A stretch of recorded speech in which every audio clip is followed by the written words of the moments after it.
Hello. मैं हूँ शर्मा। मैं टैली तो सीख रहा हूँ, लेकिन मेरे पास टैली है ही नहीं। मुझे टैली सीखने के लिए जो सॉफ्टवेयर है वो कहाँ से मिलेगा और कितने का मिलेगा?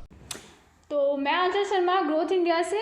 तो आज हम बात करेंगे, अगर आप भी टैली इंस्टॉल करना चाहते हैं और टैली के इंस्टॉलेशन से रिलेटेड आपको भी कोई प्रॉब्लम फेस करनी पड़ती है तो ये वीडियो खास आपके लिए है, जिसमें हम हर तरीके की टैली के बारे में बात करेंगे, चाहे वो पेड टैली हो, उसका रिन्यूअल हो, रेंटल टैली हो या फिर फ्री टैली हो। तो प्लीज़ इस वीडियो को लास्ट तक देखिएगा ताकि आपकी जितने भी डाउट्स हैं टैली के डाउनलोडिंग से रिलेटेड वो सारे डाउट्स को हम क्लियर कर सकें। तो स्टार्ट करते हैं। सबसे पहले टैली की परचेजिंग के बारे में। अगर आप पेड टैली को ख़रीदना चाहते हैं तो आपके पास दो टाइप के टैली अवेलेबल है, silver and gold tally. Silver tally single user के लिए है, जिसमें वन टाइम पे एक ही पर्सन आप टैली को यूज़ कर सकता है, यानी कि एक ही पर्सन टैली के अंदर काम कर सकता है। आप अलग अलग पीसी में उसी टैली को इंस्टॉल नहीं कर सकते। ये जो टैली है इसकी कॉस्ट है 18,000 रुपीज़, जिसमें आपको 18% जीएसटी भी पे करना पड़ेगा। अगेन मैं बता दूं कि सिल्वर यूज़र मतलब कि सिंगल यूज़र, यानी कि आप एक टाइम पर एक ही पीसी में एक ही पर्सन यहाँ पर टैली में काम कर सकता है। The next is gold tally. Gold tally for multi users, यानी कि जहाँ पर आपकी कंपनी बड़ी है, आपके पास काफ़ी सारे अकाउंटेंट्स हैं, तो वहाँ पर हम मल्टी यूज़र टैली को इस्तेमाल करते हैं, जिसमें वन टाइम पर 150 ऑफ यूज़र्स उसी सिंगल टैली के अंदर काम कर सकते हैं।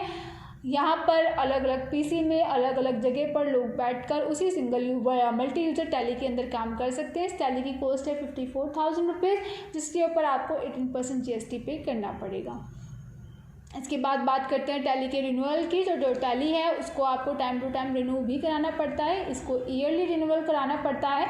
तो जो सिल्वर टैली है उसकी रिन्यूअल कॉस्ट है 3,600 रुपीज़, जो आपको ईयरली पे करनी पड़ती है, और इसमें भी आपको 18% जीएसटी लगेगा। इसके अलावा जो आपकी मल्टी यूज़र टैली है, अगर आप इसको रिन्यूअल कराओगे ईयरली तो इसकी कॉस्ट है 10,800 रुपीज़, और इसके ऊपर भी आपको 18% जीएसटी पे करना पड़ेगा।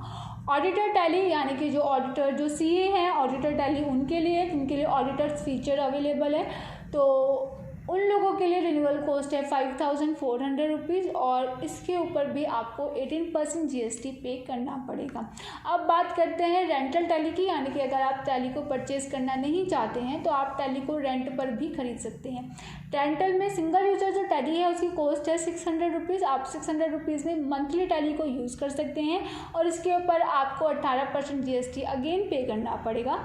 मल्टी यूज़र अगर आप टैली परचेज़ करना चाहते हैं रेंट पर तो उसकी कॉस्ट है 1,800 रुपये, यानी कि 1,800 रुपीज़, और इसके ऊपर भी आपको 18% जीएसटी पे करना पड़ेगा।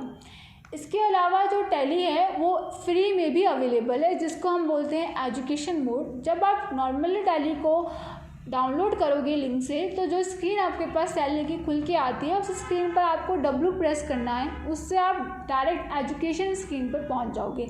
Education screen normally business tally की तरह ही वर्क करती है, बस यहाँ पर कुछ ऑप्शंस जो हैं आपके डेट से रिलेटेड उसको हाइड कर दिए जाते हैं। एक्चुअल में जो एजुकेशन मोड है ये सिर्फ उन लोगों के लिए है जो टैली को सिर्फ सीखना चाहते हैं। बिजनेस के लिए अगर कोई टैली को यूज़ करना चाहता है तो उसके लिए यहाँ पर दो ऑप्शन है, या तो वो टैली को परचेज़ कर सकता है, और अगर परचेज़ नहीं कर सकते हैं तो आप चाहें तो टैली को रेंट पर भी ले सकते हैं। बट अगर आप टैली को सीखना चाहते हैं, टैली की सिर्फ प्रैक्टिस करना चाहते हैं, तो आप टैली को एजुकेशन मोड पर भी डाउनलोड कर सकते हैं। एजुकेशन मोड पर सारे फीचर्स अवेलेबल हैं, बट वहाँ पर आपको एक फीचर में थोड़ी सी दिक्कत आएगी, दैट इज़ आपको डेट चेंज करने को वहाँ पर नहीं मिलेगी। आप वहाँ पर सिर्फ 3 ही डेट में काम कर सकते हैं, दैट इज़ 1, 2 एंड 31st। इसके अलावा बाकी के जितने भी डेट हैं 3 से लेकर 30 तक की डेट आपकी एजुकेशन मोड में गायब हो जाती हैं। इसीलिए यहाँ पर बिजनेस में टैली एजुकेशन मोड टैली को यूज़ नहीं किया जा सकता।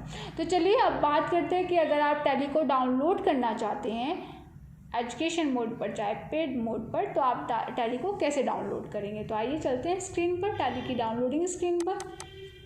चलिए तो आ जाते हैं डाउनलोडिंग पे। डाउनलोड करने के लिए आपको सबसे पहले गूगल क्रोम पे जाना पड़ेगा। गूगल क्रोम पे क्लिक करने के बाद आप यहाँ पर टाइप करेंगे, गूगल ओपन करेंगे यहाँ पर आप, और गूगल ओपन करने के बाद आप यहाँ पर टाइप करेंगे टैली सॉल्यूशन। टैली सॉल्यूशन पे जैसे ही आप क्लिक करेंगे तो यहाँ पर आपको ये दोनों स्क्रीन जो first Tally solution com Tally by Tally accounting software, आप चाहें तो इस पर भी क्लिक कर सकते हैं। नेक्स्ट ऑप्शन भी tallysolution.com पे का ही है, इसमें भी परचेजिंग का है, स्मॉल और मीडियम जहाँ पर आपको लिखा हुआ दिखाई दे रहा है। तो हम इस पर क्लिक करेंगे डाउनलोड करने के लिए। यहाँ पर ये आपके पास स्क्रीन खुल के आ गई है, टैली की ऑथराइज स्क्रीन है यहाँ पर। और यहाँ पर आपको राइट हैंड साइड पर कॉर्नर में आपको लिखा हुआ दिखाई दे रहा है डाउनलोड का ऑप्शन। आप यहाँ डाउनलोड के ऑप्शन पर जैसे ही क्लिक करेंगे वैसे ही आपकी यहाँ पर फिर दोबारा से डाउनलोड का ऑप्शन आएगा। यहाँ पर डाउनलोड के ऑप्शन पर क्लिक करेंगे और यहाँ पर या फिर डाउनलोड करने के लिए कह रहा है। मैं ऑलरेडी टैली डाउनलोड कर चुकी तो इसलिए इसने डुप्लीकेट का ऑप्शन दिखाया है, तो ओके। बट यहाँ पर आपके पास स्टार्ट डाउनलोडिंग का एक ऑप्शन आ रहा है, यहाँ पर आप इसके ऊपर क्लिक करेंगे। आपकी जो टैली है ज़्यादा MB की नहीं है, 112.5 MB की है। तो आपको इसको डाउनलोडिंग करने के लिए अगर आपकी नेट की स्पीड अच्छी है तो 10-15 मिनट के अंदर अंदर ये टैली आपकी ईजिली डाउनलोड हो जाएगी।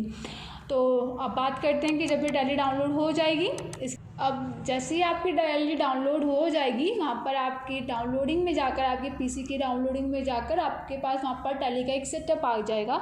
उस सेटअप पर आपको क्लिक करना है और वहाँ पर आपको एक इंस्टॉल का ऑप्शन दिखाई देगा और वहाँ पर जाकर आपको टैली को इंस्टॉल करना पड़ेगा। मैं ऑलरेडी ये चीज़ कर चुकी हूँ तो मैं यहाँ पर आपको दिखा नहीं पा रही हूँ, बट फिर जैसे ही आप टैली को इंस्टॉल कर दोगे तो इस तरीके से आपकी स्क्रीन पर टैली का एक आइकन बन के आ जाएगा। आप जैसे ही यहाँ पर इसको ओपन करोगे तो यहाँ पर आपके पास ओपन होने देते हैं पहले से। यहाँ पर आपके पास टैली को ओपन होते ही ये स्क्रीन खुल के आएगी, जिसमें पहले ये ऑप्शन आपके पास लाइसेंस एक्टिवेट करने का आ रहा है। अगर आपने टैली को पेड किया है, यानी कि आपने परचेज़ किया है अगर टैली को, तो आपके पास आपको एक सीरियल नंबर मिलता है जो आपको यहाँ पर एक्टिवेट करने के लिए लाइसेंस को अपने टैली को, बिजनेस टैली को अगर आप यूज़ करना चाहते हैं तो वहाँ पर आपको अपने लाइसेंस को एक्टिवेट करना पड़ेगा और यहाँ पर आपको एक पर क्लिक कर कर अपने सीरियल नंबर को डालना पड़ेगा ताकि आपका लाइसेंस एक्टिवेट हो जाए। इसके बाद आपको यहाँ पर दूसरे ऑप्शन पे जाना है, रीएक्टिवेट योर एग्जिस्टिंग लाइसेंस। अगर बाय चांस आपकी टैली अनइंस्टॉल हो जाए, आपको अपना लाइसेंस दोबारा से रीएक्टिवेट करना पड़े, तो आपके पास ये सेकेंड ऑप्शन रीएक्टिवेशन के लिए है। अगर आप रेंटल टैली यूज़ कर रहे हैं, आपने टैली को रेंट पर लिया है, तो आपके पास रेंटल टैली का ऑप्शन है। इसके अलावा अगर आपको अपने लाइसेंस में कुछ भी कॉन्फ़िगरेशन में चेंजेस करने हैं, कुछ ऑप्शंस देखने हैं, तो उसके लिए आपके पास कॉन्फ़िगरेशन के लिए आपके पास कॉन्फ़िगर एग्जिस्टिंग लाइसेंस का ऑप्शन है। अगर जब आप मल्टी यूज़र टैली को यूज़ करते हैं तो वहाँ पर सारे अलग अलग पीसीस के अंदर कनेक्टिविटी लानी पड़ती है, तो उस कनेक्टिविटी के लिए ये लॉगिन रिमोट का ऑप्शन है। अगर आप फ्री टैली है आपके पास, आपने पेड नहीं किया है ना रेंट है, तो आपके पास एजुकेशन मोड का ऑप्शन अवेलेबल है, जो W प्रेस करके या ऑल W प्रेस करके आप चाहें तो इसको डायरेक्ट ऐसे ही ओपन कर सकते हैं। इसमें आपसे कुछ नहीं मांगेगा, ये सीधा कंपनी बनाइए और अपना टैली में प्रैक्टिस करना स्टार्ट कर दीजिए। आई होप सो आपको ये समझ में आया होगा। अगर अभी भी आपको किसी भी तरह की कोई डाउट है तो आप प्लीज़ कमेंट सेक्शन में हमसे पूछ सकते हैं, हम आपके सारे डाउट्स को क्लियर करेंगे। Thank you so much.